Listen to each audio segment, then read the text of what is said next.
Hi, I'm Jay Hartwell from the University of Hawaii, and we're here at the Hilton Waikoloa at the Hawaii International Conference on System Sciences, speaking with Peter Marx from GE Digital, who just wrapped up his keynote address. And we're going to be talking with Peter about some of the issues that he raised, and one of them involves the access of data that people are putting out on apps that can be used to make it easier to navigate through traffic, to make choices if you need an emergency responder to a heart attack and you've dialed in.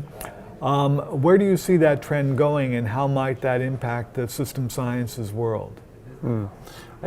My feeling is that, if the old adage, information is power, then we're going to make individuals more and more powerful over their daily lives. Quite frankly, a lot of companies and governments have kept a lot of data, partly because they've not had any real need or way to publish it, but with the internet and the open data movement and a lot of other components, frankly just social pressure, we're seeing more information being put into people's hands than we've ever seen before. I don't see it getting less. And so that issue of open data is partly a personal choice where people are willing to share information where they're driving, what they're seeing when they're driving, just from a transportation standpoint. Not necessarily. I mean, there's no, there doesn't need to be any invasion of privacy.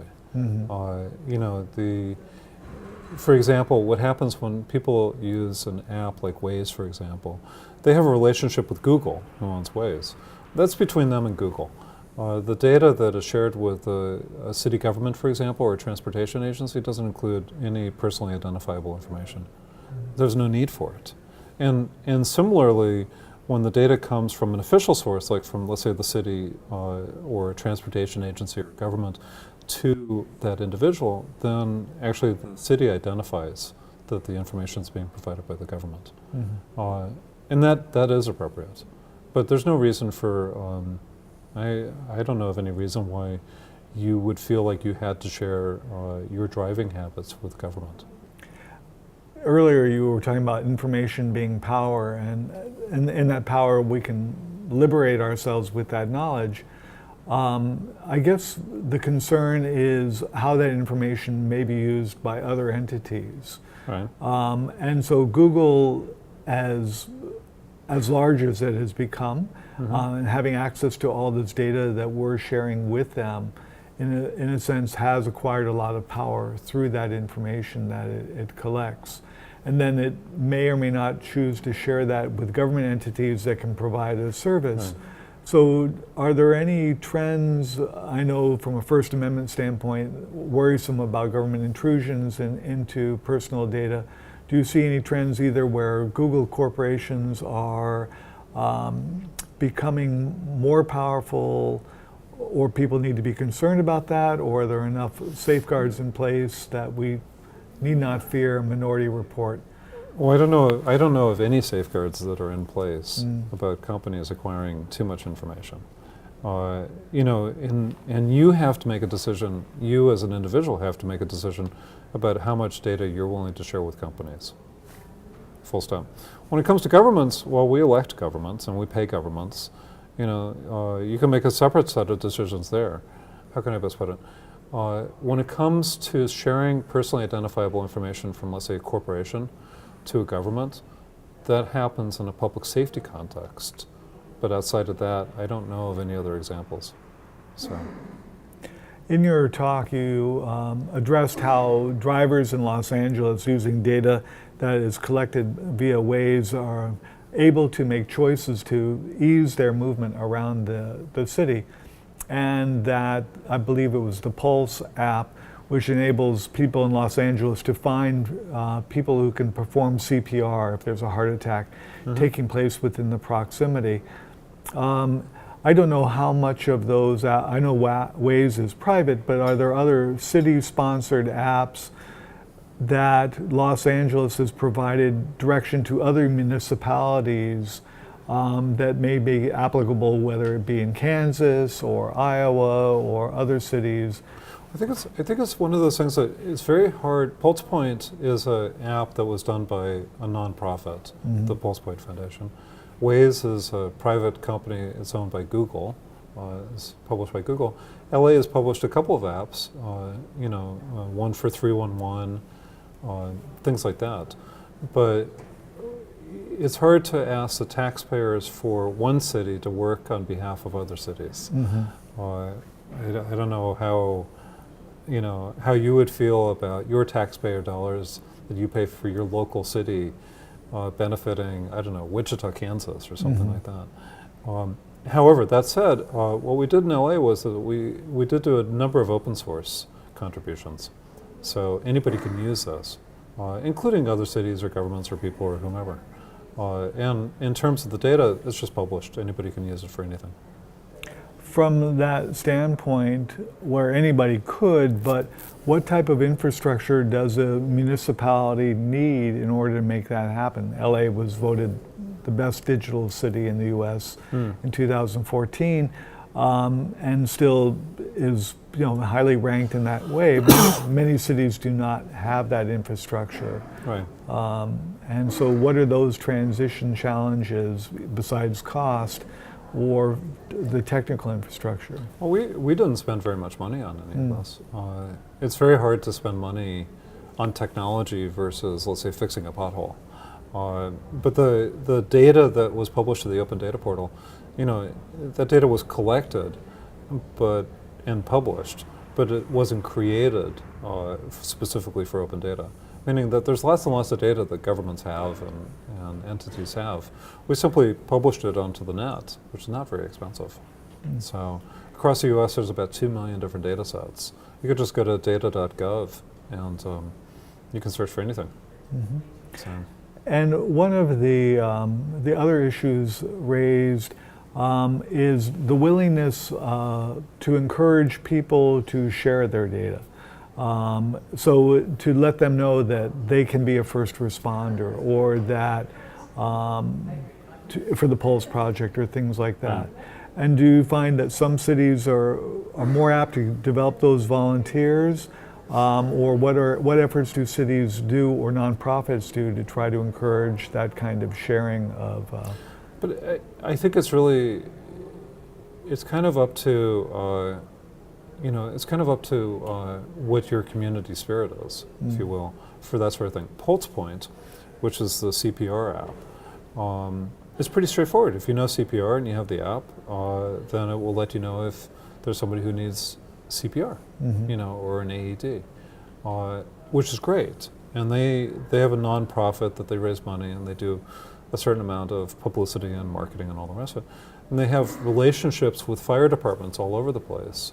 To connect into the 911 system. And the benefits are pretty manifest.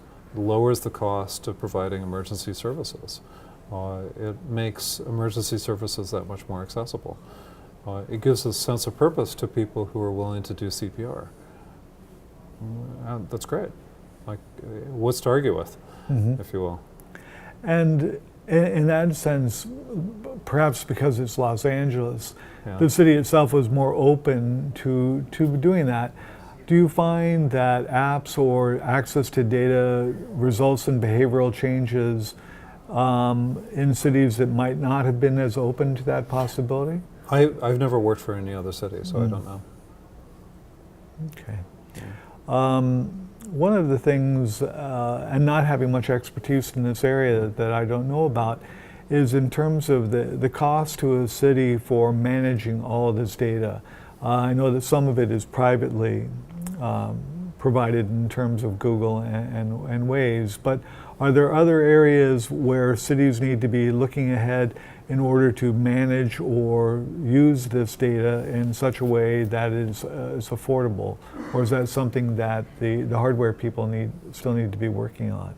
Well, I mean, the cost of, look, the IT stands for information technologies, right? And information technologies, there's always a cost when it comes to automating something. A lot of the times that cost is offset by some benefit, right? You're more efficient, you can get more work done with less, less effort, if you will. You have greater insight that allows you to avoid cost and things like that. I wouldn't necessarily look at data management as being an extraordinary cost. I don't think it is. The cost of automating, let's say, a 911 system is pretty, is pretty up there. There's no question. Emergency services, it can be very expensive to automate an entire 911 system. I don't know of any 911 system that isn't automated for a big city because the benefits are so manifest. How else are you going to do it? If you're going to have a city of many millions of people, having a computer to help you out seems sort of obvious, shall we say. So when you travel to other cities where it may not be so obvious, do you ever feel like, well, if I should just go visit the mayor and say, hey, have you ever thought about doing this? No, it's not. I'm not on a mission to automate cities or even, to do any of that. I personally think that a lot of this is driven by our expectations. Do you know anybody who doesn't, who uses a smartphone, for example, who says, "Oh, I just want to make telephone calls on it," right? They don't. They run apps. They look at information. They receive notifications. They order services. People run their lives using these small mobile devices connected to the cloud, if you will. Well, how is that? How is a bus system which takes paper tickets that are issued by, machines that are only located in a couple places going to work in an age when everybody else is expecting everything to be available to them wherever they are, whenever they need it, and immediately. In your introduction by John Seeley Brown, he talked about your career arc, in which you've moved from the gaming industry to IT for the city of Los Angeles, now for General Electric. And it seems remarkable to me that you've had many manifestations in your career, and I was wondering, what advice do you have for young professionals who may be starting out, things that you've learned along the way that you would suggest to them as they look into the future? I would always argue that people should be nimble and agile and flexible. I started off writing software I was working in a research lab. I wrote a lot of software in a research lab. I wrote a bunch of stuff in healthcare. And then I went to go work on stuff for Apple and for the video game world, and became the CTO for Universal Studios and a bunch of other stuff. And each one of those was really the same thing, which was using technology to go and tell stories, do interesting work, make the world a better place. The constant, through everything is, it's like the old joke, no matter where you go, there you are. The constant, of course, is me in my career, and you in your career, and everybody in their career. We've had this sort of belief that I'm going to take a job, I'm going to keep that job for 35 years. I don't think that happens very much anymore. A lot of people have moved to, what they call the gig economy or the Hollywood model, where people come together to accomplish a project and then they go off and do something next, right? That's great, especially if you have an active mind, a good imagination, a certain amount of creativity, and the desire to keep on moving, because look, we're living in a changing world. If your idea is, I'm going to go take a job for a big company, I'm going to start here and I'm going to just stay, work my career path within that large company over 30 or 40 years, I'm not so sure that's possible to do. I think you could do it inside of governments, but the rest of the world has become so much more dynamic. So. In yesterday's talk, Todd Richmond from USC was discussing the importance of art and music, working with scientists to open up the mindset to different ways of thinking and viewing. In your own life, what provides alternative views for your work and life? Oh, it's the same thing actually. I'm I've been teaching film school for 15 years as an example. It's my fun job. But the reality is I teach all the digital media to traditional film and TV students. And I've always been interested, if you will, at the fusion of storytelling and human beings and the digital world and the physical world. The fact of the matter is almost everything's a medium these days. And we're seeing more and more interesting creative and cultural work happen out there in surprising places. And I just think that's going to continue. So. And the last question relates to your career in flying and commuting to work by airplane. Only, only when I go, it works well in California. And what led you to flying, and why do you continue to do so? So I had so I was working, the video game industry is very cyclical. You work on something for a long period of time, and then when you publish it, you're done, right? And then there's a period of time where you have off before you start the next project.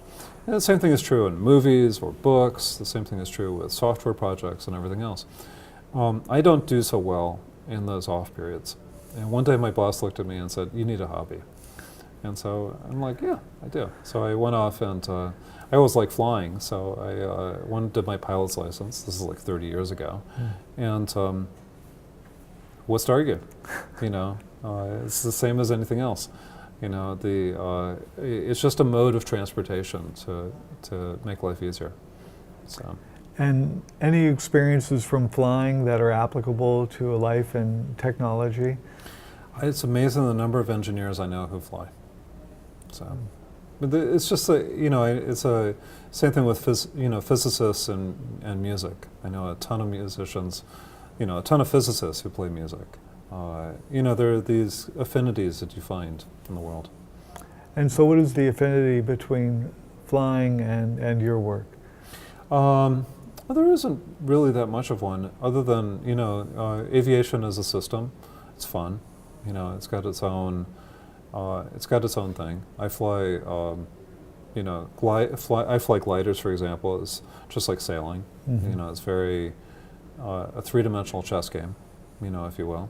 Flying itself, flying from, let's say, point A to point B in a regular airplane, you're figuring out how to work a system, and any pilot, especially an instrument-rated one, can fly between any two places in the world. It works the same way in the entire world, and it's you figuring out how to work the system to get to where you're going. So. Well, thank you for taking the time to speak with us, and enjoy the rest of your stay in Hawaii. Thank you so much. All right. Okay. Thank you. Okay.